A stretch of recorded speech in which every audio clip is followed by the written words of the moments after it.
Welcome to my channel. இன்றைக்கி இந்த வீடியோவில் நம்ம இந்த கோயிலை பற்றி பார்க்கலாம். ஸ்ரீ அங்காள ஈஸ்வரி பாலகுருநாதர் மூல தெய்வங்களாக அமைஞ்சிருக்காங்க.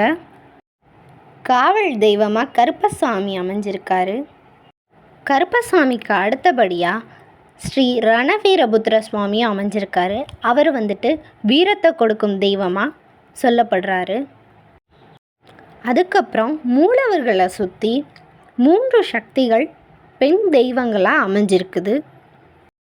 அதில் முதல் சக்தி தெய்வமாக ஞான சக்தியை சொல்கிறாங்க.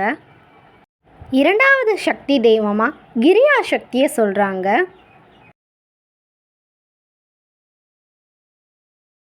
வினைகளை தீர்க்கும் விநாயகர் மூலையில் அமைஞ்சிருக்காரு. அதனால் கன்னிமூல கணபதி அப்படின்னு சொல்லப்படுது.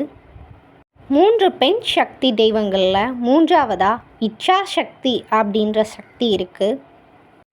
அப்படியே நாகம்மாவும் இருக்காங்க. வேலுண்டு வினையில்லை, மயிலுண்டு பயமில்லை அப்படின்னு ஸ்ரீ முருகப்பெருமான் அமைஞ்சிருக்காரு. எல்லாருக்கும் ஸ்ரீ அங்காள ஈஸ்வரி பாலகுருநாதரோட அருள் கிடைக்கட்டும். இந்த வீடியோ உங்களுக்கு பிடிச்சிருந்தா லைக் பண்ணுங்கள், ஷேர் பண்ணுங்கள், கமெண்ட் பண்ணுங்கள். மறக்காமல் சப்ஸ்கிரைப் பண்ணிடுங்க. பக்கத்தில் இருக்க பெல் ஐக்கானை கிளிக் பண்ணி ஆல் என்ற ஆப்ஷனை கிளிக் பண்ணுங்கள். தேங்க்ஸ் ஃபார் வாட்சிங் திஸ் வீடியோ.